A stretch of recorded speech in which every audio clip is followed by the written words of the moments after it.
سلام لسنرز، پچھلے پارٹ میں ہم نے بات کی کہ کس طریقے سے حضرت ابوبکر صدیق نے حضرت اسامہ کے لشکر کو بھیجا تھا۔ اب ہم اس پارٹ میں ڈسکس کریں گے کس طریقے سے انہیں ٹریٹرز یعنی کہ مرتد اور باغیوں کو ڈیل کیا۔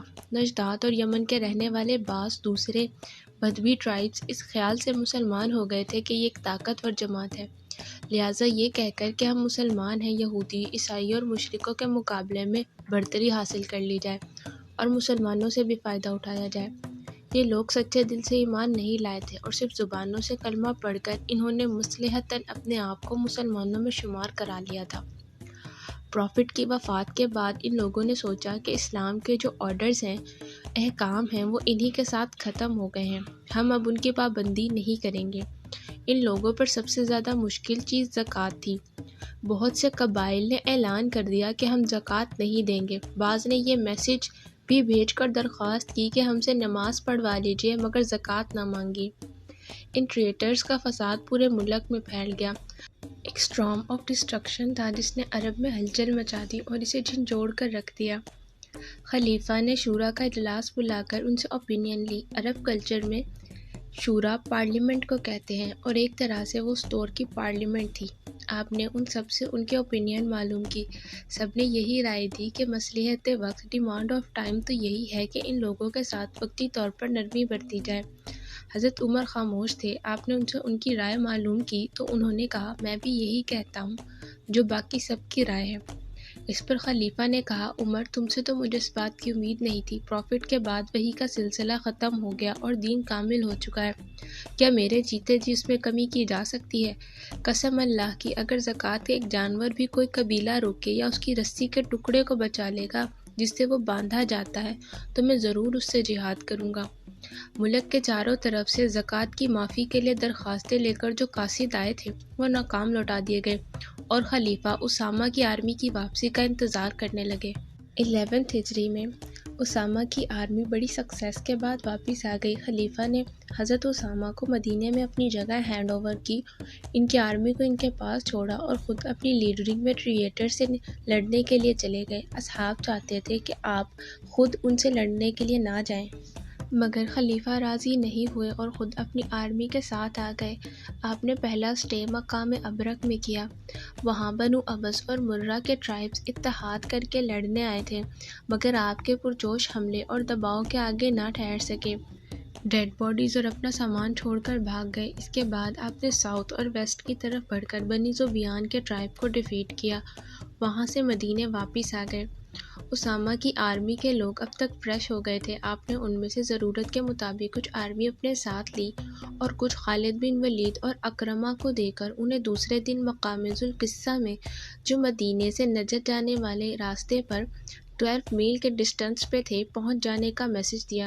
جب ساری آرمی آفیسرز اور کمانڈرز جمع ہو گئے تو آپ نے 7 کمانڈرز کو اپنی اپنی آرمی کا فلیگ دے کر انہیں ٹریٹرز کے مقابلے پر بھیجنے کا اعلان کیا۔ ٹریٹرز ملینز کی اماؤنٹ میں پورے عرب میں بکھرے ہوئے تھے، اس لیے میدان جنگ یعنی کہ وار پلیس ویسٹ میں ریڈ سی سے لے کر ایسٹ میں پرشین گلف تک پھیلا ہوا تھا اور نارتھ میں عراق اور سائریا کی بارڈر سے لے کر ساؤتھ میں عمان اور یمن تک تمام لیڈرز نے اپنی آرمی کو لے کر جانا تھا۔ وہ 7 لوگ جو کمانڈرز تھے انہوں نے جن ٹرائبز کے ساتھ جنگ کرنی تھی ان کی ڈیٹیلز یہ ہیں۔ حضرت قعقاع بن عمرو علقمہ کے مقابلے پر جو ان ٹریٹرز کا لیڈر تھا، اس کے ساتھ بنی تغلب اور بنی کلاب کے ٹرائبز تھے۔ مدینے سے نارتھ میں 350 مائلز کے فاصلے پر یہ جگہ واقع ہے۔ خالد بن ولید قرہ اور عیینہ کے مقابلے پر جو یہاں کے ٹریٹرز کے لیڈر تھے، ان کے ساتھ بنو عامر اور بنو قیس کے ٹرائبز تھے۔ مدینے کے ساؤتھ اور ایسٹ کی طرف 425 مائلز کے فاصلے پر یہ جگہ واقع ہے۔ خالد بن ولید ہی ایک عورت سلمہ بنت مالک کے مقابلے پر، اس عورت کے ساتھ غطفان، حزان، سلیم اور طے، یہ تمام ٹرائبز تھے۔ یہ مقام حواب میں اکٹھے ہو کر جمع ہو گئے تھے۔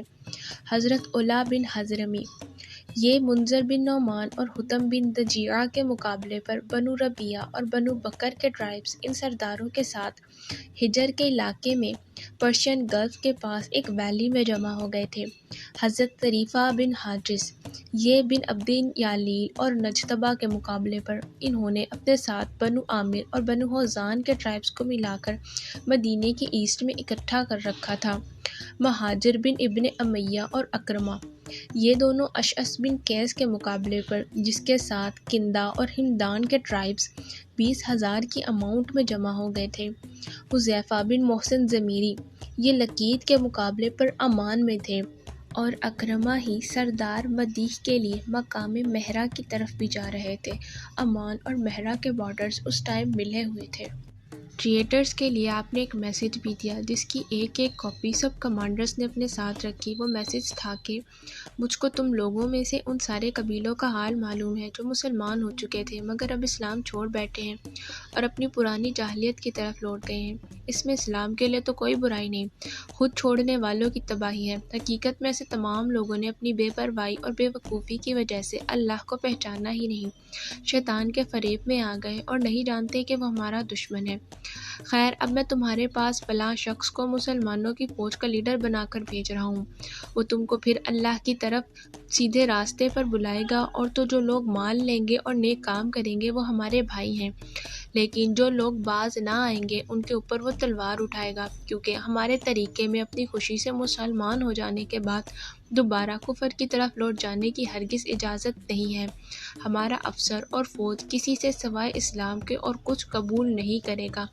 میں نے کمانڈر آفیسر کو حکم دیا ہے کہ وہ میرے اس پیغام کو تمہارے مجمع میں سنا دے یا تمہیں پہنچا دے، اور پیغام کو مان لینے کی نشانی یہ مقرر کی ہے کہ جس بستی کے لوگ اذانیں پکاریں گے ان سے ہاتھ روک لیا جائے گا۔ ان کمانڈرز کے انڈر 34,000 کی آرمی تھی۔ ہر کمانڈر اپنی آرمی کا فلیگ ہاتھ میں اٹھائے اپنے علاقے کی طرف روانہ ہو گیا۔ علقمہ پروفٹ کے زمانے میں طائف کی فتح کے بعد ٹریٹر ہو کر ملک شام چلا گیا تھا۔ پروفٹ کی وفات کے بعد یہ سمجھ کر کہ اب مسلمان اور ان کا مذہب ختم ہو جائے گا واپس آ گیا۔ بنی کلاب کے ٹرائب کو بھی اپنے ساتھ کر لیا۔ جب حضرت کاکا پہنچے اور خلیفہ کا میسج سنایا تو اس نے مقابلہ کیا، مگر اس کے ساتھی نہ ٹھہر سکے اور بھاگ گئے۔ علقمہ اپنی فیملی سمیت گرفتار ہو گیا۔ فالو کر کے اس کے کئی ہزار آدمیوں کو بھی پکڑ لیا گیا۔ سب نے درخواست کی کہ ہم سینٹر آف دا گورنمنٹ مرکز خلافت جانا چاہتے ہیں۔ مدینے میں دوبارہ آ کر سارے قیدیوں اور علقمہ نے اسلام قبول کر لیا اور دوبارہ مسلمان ہو گئے۔ قرہ 9 ہجری میں فتح مکہ کے بعد ایمان لے آیا تھا۔ پروفٹ کی وفات کی خبر پا کر اس نے زکوٰۃ اور نماز سے اپنے قبیلے کو چھٹی دے دی۔ پروفٹ کی وفات کے تھوڑے ہی دنوں بعد امان سے آتے ہوئے حضرت عمرو بن عاص اس سے ملنے گئے۔ قرہ نے ان کی بہت عزت کی، مگر جب وہ واپس آنے لگے تو اس نے کہا کہ اگر تم زکوٰۃ معاف کر دو تو بنو عامر مسلمانوں کے ساتھ رہ سکتے ہیں۔ وہ کہتے ہیں کہ پروفٹ کا دین ہم نے اپنے اوپر پابندیاں لگوانے اور ٹیکس دینے کے لیے قبول نہیں کیا تھا۔ حضرت عمرو نے آ کر خلیفہ کو بتایا، آپ نے خالد کو بھیجا۔ قرہ کو سمجھانے کے لیے خلیفہ کا میسج دیا، لیکن اس نے اوئینہ کو بھی اپنے ساتھ ملا لیا اور ایک بڑی آرمی کے ساتھ مقابلہ کیا۔ بالآخر دونوں کو شکست ہوئی، ان کو پکڑ کر خلافت بھیج دیا گیا۔ انہوں نے کفر سے توبہ نہیں کی اس لیے قتل کر دیے گئے۔ سلمہ ایک ٹرائب لیڈر مالک بن حذیفہ کی بیٹی تھی اور مین کوالٹیز رکھتی تھی۔ ایک دفعہ پروفٹ محمد صلی اللہ علیہ وسلم کے دور میں یہ آل سلید اور سد کے ٹرائبز کی طرف سے لڑتی ہوئی آئی تھی، لیکن اس بیٹل میں اس کو قیدی بنا لیا گیا تھا۔ حضرت عائشہ کی نظر اس پر پڑ گئی۔ اس کی پرسنالٹی کافی اٹریکٹیو اور ٹف تھی۔ انہوں نے پوچھا، سلمہ اسلام کے بارے میں کیا خیال ہے؟ اس نے کہا کہ بس اسلام لانے والی ہوں، پھر کلمہ پڑھا اور مسلمان ہو کر آزاد ہو گئی، لیکن اپنے ٹرائب میں واپس آ کر یہ پھر سے ٹریٹر ہو گئی۔ حضرت خالد کو اس سے لڑنے کے لیے بھیجا گیا۔ ان کے ساتھ 5,000 آدمی تھے، جبکہ سلمہ کے ساتھیوں کی تعداد 24,000 تھی۔ وہ اونٹ پر سوار اپنے لوگوں کو لڑا رہی تھی۔ اس کی حفاظت کرنے والوں میں 100 آدمی مارے جانے کے بعد آخر کار اس کا اونٹ زخمی ہو کر گرا اور وہ بھی ماری گئی۔ اس کے ساتھی سامان اور لاشیں چھوڑ کر بھاگ گئے۔ نیکسٹ ون از منظر بن نعمان۔ کسرا، ایران میں کنگ کو کسرا کہتے تھے اس دور میں۔ ایران کے کنگ کی طرف سے اس وقت بحرین میں گورنر تھا۔ 7,000 پرشین آرمی اس کے انڈر تھی۔ بحرین کے پروونس میں بکر کے ٹرائب کی تعداد سب سے زیادہ تھی اور اس کا لیڈر یعنی سردار حتم، اس کے کہنے پر اس کے قبیلے کے لوگ بھی اسلام چھوڑ بیٹھے۔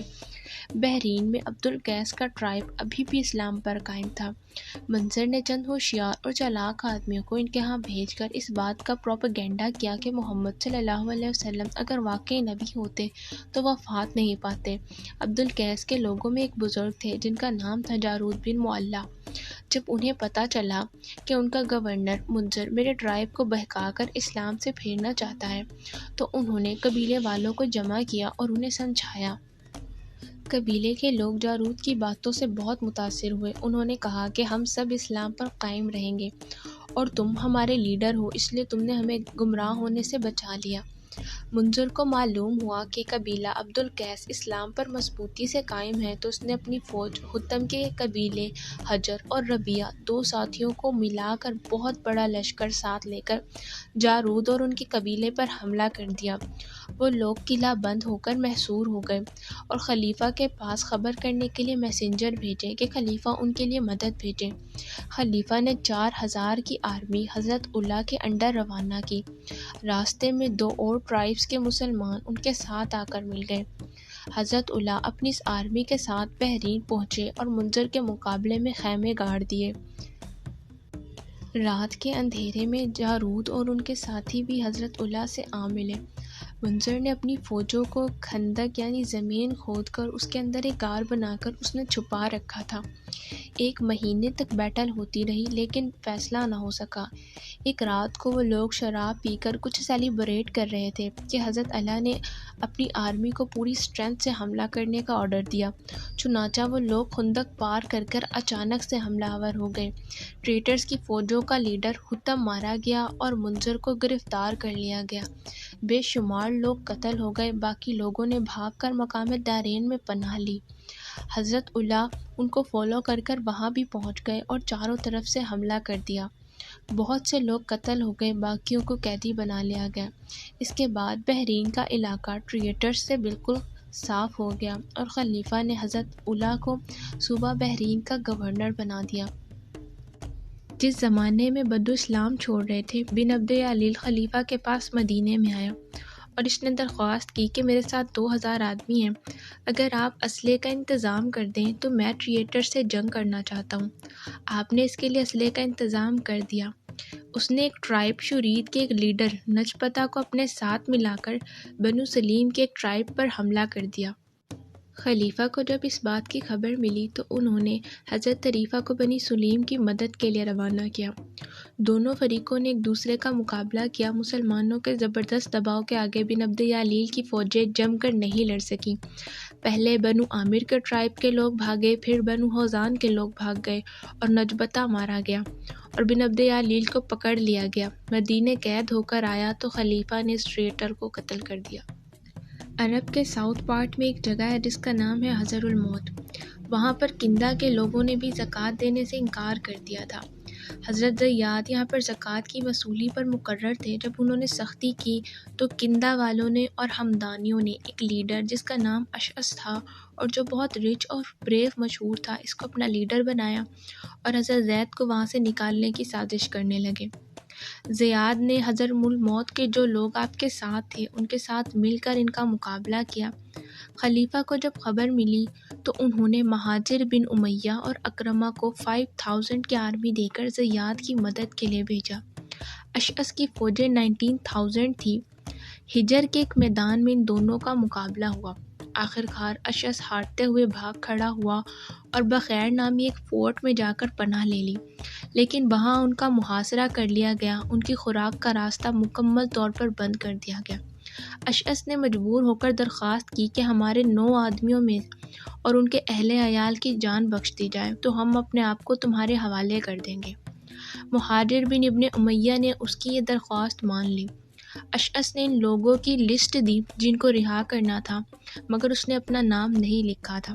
حضرت اکرمہ نے لسٹ کے لوگوں کو چھوڑ کر باقی سب کو قیدی بنا کر مدینے بھیج دیا۔